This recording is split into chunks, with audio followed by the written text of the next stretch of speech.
किया किसी शरीर में बैठकर अगर खोज करना है तो एक प्रयोगशाला, जैसे एक वैज्ञानिक है तो वैज्ञानिक को खोज करने के लिए प्रयोगशाला की आवश्यकता होती है। प्रयोगशाला की आवश्यकता होती है, उसमें नाना प्रकार के केमिकल होते हैं, नाना प्रकार के इंस्ट्रूमेंट होते हैं, फिर वो उस केमिकल को मिला करके किसी तीसरे चीज को वो प्रकट करता बनाता है। तो इससे मतलब क्या हुआ?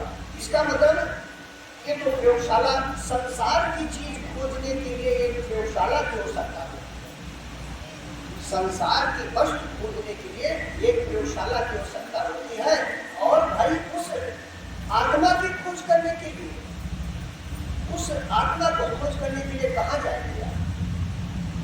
आत्मा की खोज कहाँ करेंगे?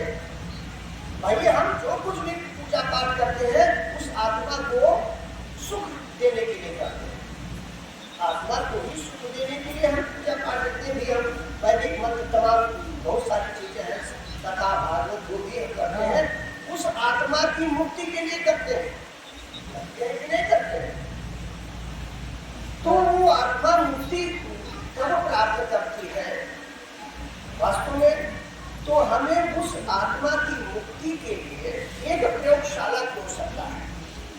एक प्रयोग, जैसे वैज्ञानिक एक प्रयोगशाला बनाता है, वैसे ही आत्मा को खोज करने के लिए एक प्रयोगशाला की आवश्यकता है।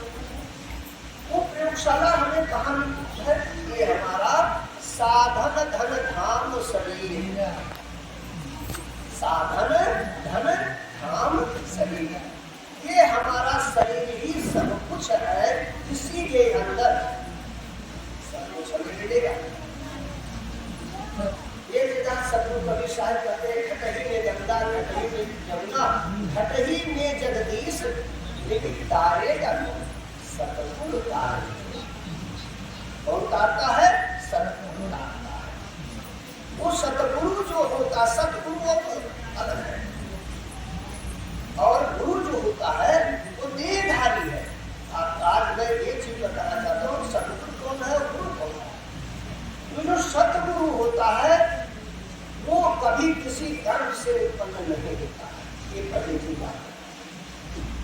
कहीं भी वो धर्म से उत्पन्न नहीं, वो स्वयं अपना शरीर निर्माण करके इस संसार में आता है और वो स्वयं 5 तत्व को इकट्ठा करके अपना स्वयं शरीर बनाता है और स्वयं शरीर निर्माण करके बच्चे का रूप जो है, बालक का रूप दिखलाया।